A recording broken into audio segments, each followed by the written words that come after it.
Bonjour les amis, j'espère que vous allez bien. Je m'appelle Yoro Flavien, je suis magnétiseur et coach de vie. Et pour les personnes qui souhaiteraient prendre un rendez-vous, les informations se trouveront sur mon site internet qui sera dans le descriptif de cette vidéo. Aujourd'hui, je vais vous parler de la manière dont les taoïstes ont réparti le yin et le yang à l'intérieur du corps humain. La médecine traditionnelle chinoise et la philosophie taoïste considèrent, un peu comme en physique quantique, que tout se retrouve en tout. C'est l'idée que un est tout et tout est un. Et donc à partir de là, ils ont observé que l'homme était structuré, était construit à l'identique de l'univers. Ils ont donc commencé par lui appliquer les mêmes cycles, les mêmes lois. On peut donc prendre par exemple les saisons qu'on retrouve également chez l'homme à travers des périodes de sa vie, mais également le cycle beaucoup plus simple du jour et de la nuit. Les taoïstes ont poursuivi leur raisonnement en considérant et en observant que chaque chose qui existait dans l'univers était résultée de l'action de deux forces immuables, à savoir le yin et le yang, qui, dans leur complémentarité, donnaient naissance à chaque chose. Et on le voit bien par exemple si on observe le logo du yin et du yang. Par exemple, on voit bien que le yin, qui est d'ailleurs en blanc, va donner ensuite naissance au noir, mais qu'à l'intérieur du yin en blanc, il y a un point noir, et à l'intérieur du noir, donc yang, il y a un point blanc yin.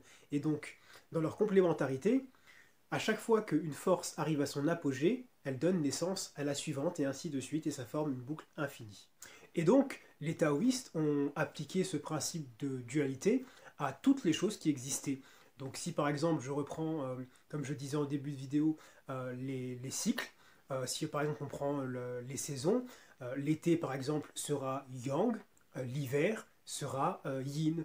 Si je prends par exemple les journées, la journée justement sera plutôt yang, la nuit sera yin. Si je prends le soleil sera yang et la lune sera yin, et ainsi de suite, et etc. etc. Alors, il existe une classification de tous ces éléments yin et de tous ces éléments yang qui se trouve dans un ouvrage qui s'appelle le Yi King ou le Yi Jing, qui aussi, autre nom, c'est le livre des transformations. Donc pour les personnes qui souhaiteraient un peu plus pousser les recherches, vous mettrai l'information, le lien dans le descriptif aussi de cette vidéo. Pour en revenir à présent à l'application du yin et du yang à l'homme, avec un grand H, il y a une déclinaison. C'est-à-dire que tout ce qui va être yin va être associé à l'énergie plutôt féminine, maternelle, et tout ce qui est yang va être associé à une énergie plutôt masculine, paternelle. Et donc, ils vont appliquer ce principe de féminité et de masculinité à des parties du corps qui vont découper en 4 parties principales. Alors, ils vont d'abord appliquer le yin et le yang de manière latérale, à savoir la gauche yang et la droite yin, mais ils vont également appliquer ce découpage au niveau du bassin, donc au niveau horizontal, à savoir le haut du corps qui représente plutôt les choses qui sont le moins incarnées, donc en yang, rappelez-vous le ciel, le soleil, et en revanche, tout ce qui sera le plus incarné, donc le bas du corps, sera plutôt associé à ce qui est yin. Et donc, concernant le découpage horizontal de l'homme, de la même manière qu'ils ont appliqué les règles à la nature, ils ont appliqué ce même découpage à l'homme, donc à partir du bassin de l'homme, ce qui va se trouver au-dessus va être plutôt en yang, donc, qui va également correspondre à l'énergie du ciel, mais ce qui sera en dessous du bassin de l'homme sera plutôt en yin et correspondra à l'énergie de la terre. D'ailleurs, le ciel est un élément yang et la terre est elle yin. Là où ça va commencer à se compliquer, donc attachez vos ceintures, c'est que rappelez-vous également que dans le yin, il y a également le yang, et que dans le yang, il y a le yin. Rappelez-vous le fameux logo. Et donc, à partir de ce même découpage horizontal, il va s'appliquer un deuxième découpage, à savoir une distinction entre le sommet de la tête, le plexus solaire, et le plexus solaire et le bassin.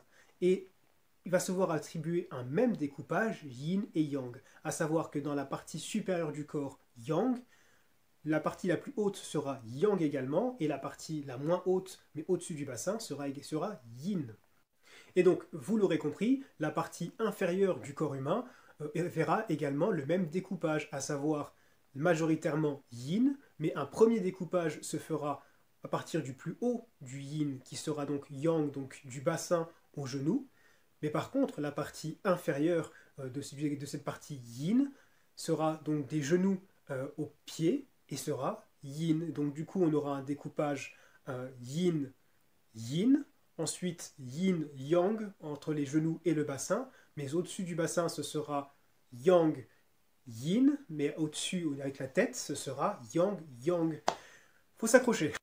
Maintenant que nous avons bien compris le découpage horizontal, nous allons appliquer le découpage yin et yang sur le plan latéral. Et donc là, ça va être un peu plus sportif. Et donc, après ce premier découpage horizontal, on va pouvoir appliquer le découpage latéral du yin et du yang. Et donc, la partie gauche du corps sera plutôt attribuée à l'élément yang, masculin, paternel, et la partie droite du corps se verra également attribuer l'aspect plutôt féminin, maternel. Et donc, on va pouvoir appliquer ce découpage latéral et l'associer au découpage qui était déjà fait sur le plan horizontal. Donc, en haut, à droite, on va se retrouver avec un découpage, on sera au niveau yang, yang, yin.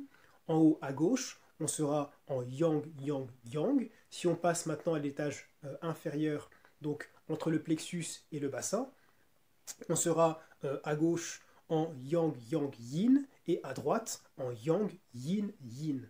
Maintenant, si on passe encore en dessous au niveau du bassin, mais entre les genoux, on va se retrouver à gauche en yang, yang, yin, et à droite en yin, yin, yang.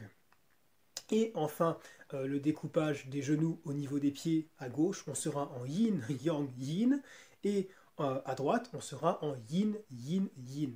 De toutes les façons, c'est assez complexe, et donc je vous mettrai une image et peut-être des références que pour que vous puissiez suivre ça un peu mieux.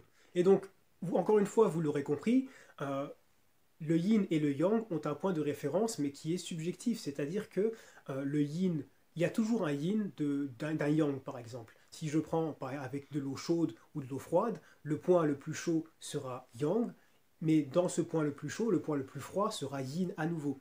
Et donc, on peut faire cette déclinaison à l'infini. Maintenant, l'application de l'interprétation de cette signification, yin et yang, peut être déclinée de bien des façons. Si, comme on l'a vu précédemment, le yang est à gauche et le yin est à droite, quand une personne va arriver, par exemple, me voir en consultation, je ne vais pas automatiquement dire « Ah bah là, c'est parce que vous vivez, si c'est yang, vous avez probablement forcément vécu un trouble en lien avec un homme ou avec la masculinité en règle générale, parce qu'il y a des subtilités au vu du découpage qu'on a précédemment vu, et c'est extrêmement complexe, donc c'est encore une fois pas appliqué de manière dogmatique, mais à observer au cas par cas.